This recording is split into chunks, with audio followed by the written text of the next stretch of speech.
శ్రీ గురుభ్యో నమః. శ్రీమాత్రే నమః. మా భక్తి టీవీని ప్రోత్సహిస్తున్నటువంటి మా ప్రేక్షకులందరికీ ధన్యవాదాలు తెలియజేస్తూ 20 జూలై 2025 నుంచి 26 జూలై 2025 వరకు గల కాలానికి రాశి ఫలితాలు ఏ విధంగా ఉన్నాయో ముందుగా తెలియజెప్పుకుందాం. మేషంలో చంద్రుడు, వృషభంలో శుక్రాచార్యుల వారు, మిథునంలో గురువు, అలాగే కర్కాటకంలో రవి బుధులు, సింహంలో కుజ కేతువులు, కుంభంలో రాహువు, మీనంలో వక్రించినటువంటి శనిగారు. గ్రహస్థితులు ఈ విధంగా ఉండగా వారాంతంలోకి వెళ్ళేటప్పటికీ చంద్రుని యొక్క స్థితి సింహ రాశిలోకి వెళ్ళి ఉన్నది. అలాగే శుక్రాచార్యుల వారు మిథున రాశిలోకి వెళ్ళి ఉన్నారు. ఈ రెండు మార్పులు జరుగుతూ ఉన్నాయి. ఇక గ్రహ సమ్మేళనాల ఫలితాలకు వచ్చినట్లయితే రవి బుధుల యొక్క కలయిక బుధాదిత్య యోగంగా తెలియజెప్పుకుంటాము. ఇది ఏ రాశిలో ఉన్నా కూడా ఇంచుమించుగా మంచి ఫలితాలనే ఇస్తుంది. అయితే గోచారంలో కొన్ని రాశులకి ప్రత్యేకత ఉంటుంది. ఆ ప్రత్యేక స్థానాలలో ఉన్నప్పుడు మరింతగా ఆ రవి బుధుల యొక్క ఫలితాలు ఎక్కువగా ఉంటాయి. అది ఒకవేళ దుస్థానం అయినట్టయితే ఏ రాశికైనా ఈ కర్కాటక రాశి ఫలితాలు కొంచెం తక్కువగా ఉంటాయనే కానీ ఫలితాలు మటుకు రవి బుధుల కలయిక చాలా చాలా బాగుంటుంది. అలాగే కుజకేతువులు ఇది చెప్పుకోదగినటువంటి కలయిక అన్నమాట. అంటే ఎటువంటిది కొంచెం దైవభక్తిని పెంచుతాయే గాని దుష్పరిణామాలకి దారితీస్తూ ఉంటుంది. ఇది పరిహారం చేసుకోవాల్సినటువంటి కలయిక.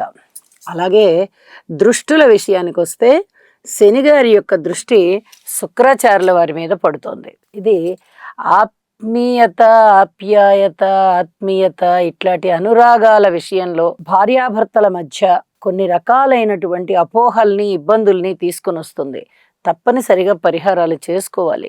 శనిగ్రహ స్తోత్రాలు పారాయణ చేసుకోవాలి, శుక్రగ్రహ స్తోత్రాలు పారాయణ చేసుకోవాలి. అలాగే కుజుని యొక్క 7వ దృష్టి రాహు మీద, 8వ దృష్టి శనిగారి మీద ఉంటుంది. ఇది ఏమాత్రం మంచిది కాదు. అసలు అన్ని రాసుల వారు కూడా పరిహారాలు చేసుకోండి అని తెలియచెప్తాను నేను. ఏ రాశికైనా కూడా ఇది ఇబ్బందికరమైనటువంటి గ్రహస్థితే. ఇదే గ్రహస్థితులు దృష్టి రూపకంలో గాని, కలయిక రూపకంలో గాని, యుతి రూపకంలో గాని ఎవరికైనా జన్మజాతకంలో ఉన్నట్టయితే వారికి ఇంకా కొంచెం ఇబ్బందులు ఎక్కువగా ఉన్నట్టుగా అనిపిస్తూ ఉంటాయి. మానసికమైన అశాంతి ఉంటుంది. ఈ కుజ, శని, రాహు, కేతు ఈ 4 గ్రహాలకి సంబంధించిన స్తోత్ర పారాయణాలు ఎక్కువగా చేసుకోండి. అలాగే హోమం చేసుకోవడం చాలా చాలా మంచిది అని తెలియజేస్తున్నాను.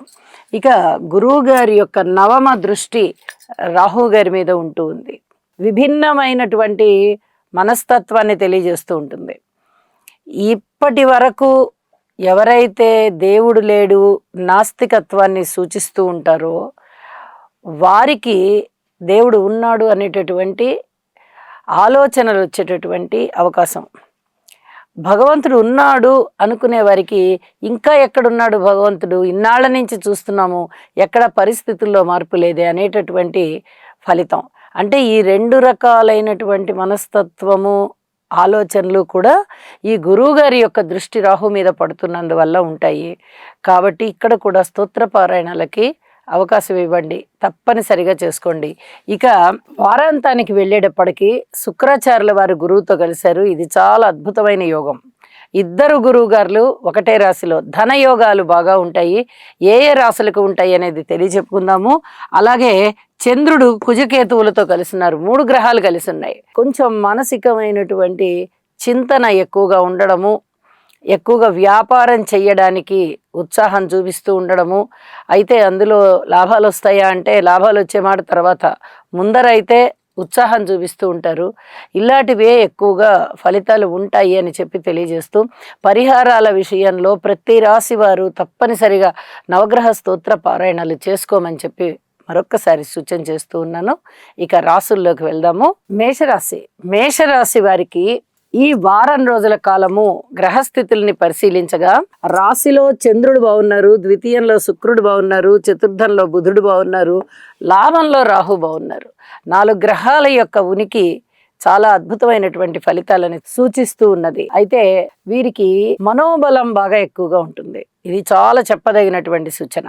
అలాగే గృహంలో ఐకమత్యం ఎక్కువగా ఉండడము, ధన యోగాలు చాలా చాలా బాగుండడము, మాతృవర్గ రీత్యా అనేక రకాలైనటువంటి సహాయ సహకారాలు అందుతూ ఉండడము, అలాగే ఏదైనా స్వగృహ నిర్మాణం కొరకు ప్రయత్నం చేస్తున్నట్లయితే వాటికి సంబంధించిన నిర్మాణ కార్యక్రమాలన్నీ కాస్త ముందరికి వెళ్తూ ఉండడము, సంతాన రీత్యా మటుకు ఒక్కింత ఇబ్బంది ఉంటుంది అని చెప్పి తెలియజేస్తున్నాను. ఓర్పు కలిగి ఉండండి, ఇది చెప్పదగినటువంటి సూచనగా తెలియజేస్తున్నాను.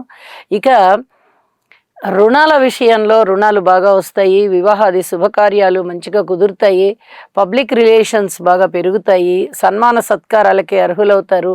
అలాగే మానసిక ఉల్లాసం బాగా ఎక్కువగా ఉంటుంది, ఏ పని చేపట్టినా విజయావకాశాల వైపు దారితీస్తూ ఉంటుంది, ఊహించని విధంగా లాభాలు ఉంటాయి.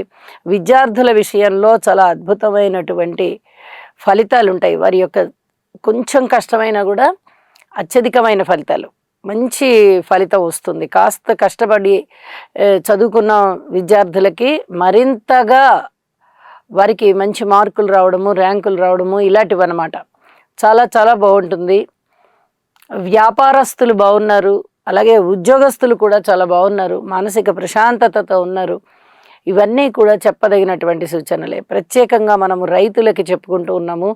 రైతుల విషయంలో చాలా చాలా బాగుంటుంది, కృషి ఫలిస్తుంది. ఇవన్నీ కూడా చెప్పదగినటువంటి సూచనలుగా తెలియజేస్తూ ఉన్నాను.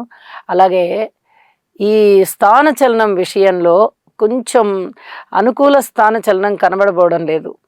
అయితే స్థానచలనం ఎవరికన్నా జరిగినట్టయితే, ట్రాన్స్ఫర్స్ జరిగినట్టయితే కొంచెం ఓర్పు కలిగి ఉండండి. మరి కొద్ది రోజుల్లోనే మీరు మళ్ళీ కోరుకున్న అనుకూల స్థానచలనం ఉండే అవకాశం ఉంది అని చెప్పి తెలియచెప్తున్నాను. మొండి బకాయిలన్నీ వచ్చేస్తాయి. అలాగే స్త్రీల విషయంలో చాలా చక్కటి కీర్తి ప్రతిష్టలు రావడము, వారికి అనుకున్న పనులు అనుకున్నట్టుగా జరగడానికి విజయావకాశాలు తోడ్పడుతున్నాయి.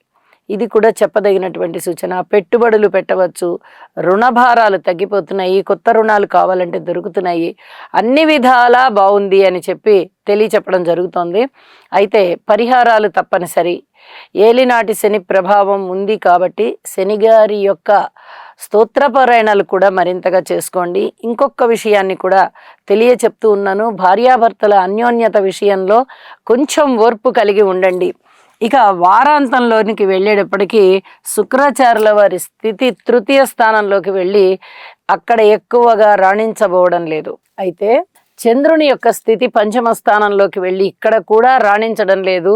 మేషరాశి వారికి ఈ వారాంతంలో జరిగిన గ్రహస్థితుల మార్పు ఏ విధంగానూ అనుకూలత లేని కారణం చేత వార ప్రారంభంలో ఉన్నటువంటి ఫలితాలే జరుగుతూ ఉన్నాయి అనుకుని భావించుకుంటూ పరిహారాలు తప్పనిసరిగా చేసుకోండి.